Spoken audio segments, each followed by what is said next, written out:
जय हिंद बच्चों, सीखो प्लस क्लासेस की सीरीज में आज हम बात करने वाले हैं वर्ग नवम के सब्जेक्ट रसायन शास्त्र का केमिस्ट्री का अध्याय 1 हमारे आसपास के पदार्थ। इससे पहले हम 2 सेट करा चुके हैं जिसमें 25-25 प्रश्नों का एमसीक्यू क्वेश्चन ऑब्जेक्टिव क्वेश्चन का कलेक्शन है। ये सेट नंबर कौन सा आपका 3 है। ठीक है, तो हम चलते हैं पहला क्वेश्चन से। पहला क्वेश्चन है, निम्न में से कौन पदार्थ नहीं है। ठीक है ना, बालू, हवा, बादल सब पदार्थ है, सूर्य का प्रकाश आपका पदार्थ नहीं है। ठीक है, अगला क्वेश्चन हम लोग चलते हैं, वाष्पीकरण की क्रिया द्रव के किस भाग में होती है।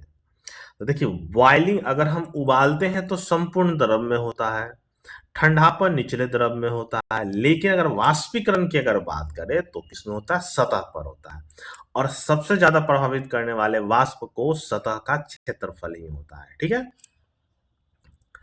अगला क्वेश्चन है क्वेश्चन नंबर 3, पदार्थ की अवस्था परिवर्तन कैसा होता है, कैसे होता है। ठीक है ना, पदार्थ के अवस्था में जो परिवर्तन होता है वो कैसे होता है, ताप क्रम में परिवर्तन, ये सही है क्योंकि किसी भी मोमबत्ती को हम ताप देंगे तो लिक्विड में बदल जाता है।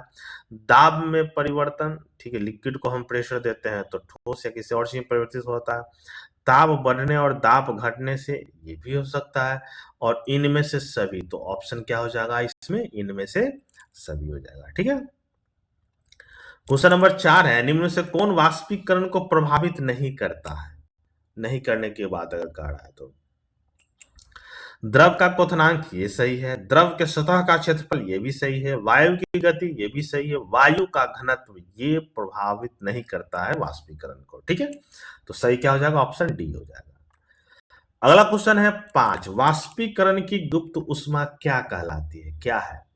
देखिए, वाष्पीकरण में मुक्त ऊष्मा नहीं, वाष्पीकरण में शोषित ऊष्मा नहीं, क्वथनांक पर किसी द्रव के वाष्पित होने में अवशोषित ऊष्मा को हम क्या बोलते हैं, वाष्पीकरण की गुप्त ऊष्मा। ठीक है, क्या बोलते हैं, वाष्पीकरण की गुप्त ऊष्मा। ठीक है, चलिए क्वेश्चन नंबर 6, ये प्रीवियस ईयर का ही प्रश्न है, निम्न में से कौन सही नहीं है।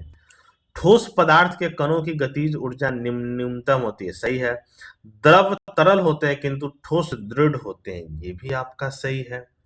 वाष्पीकरण क्रिया द्रव के सतह के अंदर होती नहीं, द्रव के सतह पर होती है, ऑप्शन क्या हो जाएगा आपका, सी हो जाएगा। ठीक है, चलिए क्वेश्चन नंबर 7 है, निम्न से कौन ऊर्ध्वपातित नहीं होता है।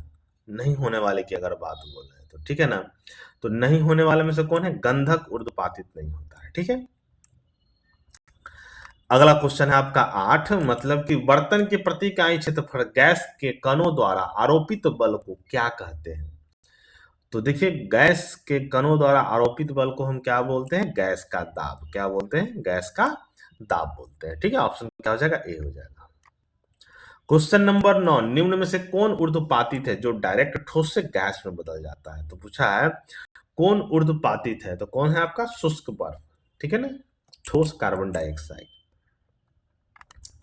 क्वेश्चन नंबर 10, निम्नलिखित में द्रव में कौन निश्चित है। तो द्रव में आपको आयतन निश्चित होता है, आकार अनिश्चित होता है, तो कौन सा ऑप्शन सही हो जाएगा आपका, ऑप्शन डी हो जाएगा। अगला क्वेश्चन है 11, जब वाष्प संघनित होता है तो क्या होता है।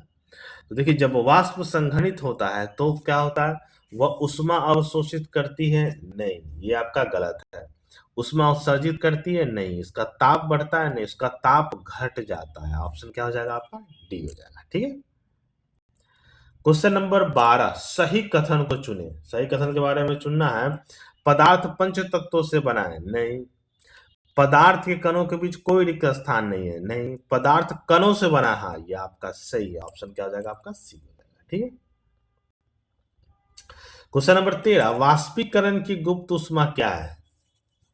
तो ठीक है, वाष्पीकरण की गुप्त ऊष्मा, तो वाष्पीकरण के लिए आवश्यक ऊष्मा नहीं, वाष्पीकरण करने में प्रयुक्त ऊष्मा नहीं, वाष्पीकरण की क्रिया में मुक्त होने वाली ऊष्मा नहीं, नहीं, क्वथनांक में 1 किलोग्राम द्रव को वाष्पित होने में अवशोषित ऊष्मा, ये सही है, ऑप्शन क्या हो जाएगा आपका, डी हो जाएगा। ठीक है, चलिए क्वेश्चन नंबर आपका 14, दाब बढ़ाने पर किसी द्रव का क्वथनांक क्या होता है। तो देखिए, जब दाब बढ़ाते हैं तो उसका क्वथनांक भी क्या हो जाता है, बढ़ जाता है, ऑप्शन क्या हो जाएगा आपका, ए हो जाएगा। क्वेश्चन नंबर 15, निम्न में कौन द्रव का गुण नहीं है, नहीं होने की बात कर रहा है। तो निश्चित आयतन होता है, सही है। अनिश्चित आकृति होती है, सही है। बहाव का अभाव तो गलत है। द्रव में बहने की प्रवृत्ति होती है, तो ऑप्शन क्या हो जाएगा आपका सी। क्वेश्चन नंबर आपका 16 है, गैस से द्रव अवस्था में परिवर्तित होने की क्रिया को हम क्या कहते हैं। तो गैस से द्रव में परिवर्तित होता है, उसको हम क्या बोलते हैं, संघनन। ठीक है, संघनन। क्वेश्चन नंबर 17, गर्म करने पर पदार्थ के ठोस अवस्था में सीधे गैसीय अवस्था में चले जाने की क्रिया को हम क्या कहते हैं। ठोस से डायरेक्ट गैस अवस्था में, उसको हम क्या बोलते हैं, ऊर्ध्वपातन। जैसे कि मान लीजिए कपूर, ये कुछ अच्छा उदाहरण है। 18, वाष्पीकरण की प्रक्रिया क्या कहलाती है। ठीक है, तो एक स्वतः होने वाली प्रक्रिया, ये भी सही है। द्रव के क्वथनांक पर निर्भर करती है, ये भी सही है। शीतलता उत्पन्न करती है, ये भी सही है। उपयुक्त में से सही, और भी सभी सही होगा। ठीक है, ऑल होगा। ऑप्शन क्या हो जाएगा, डी।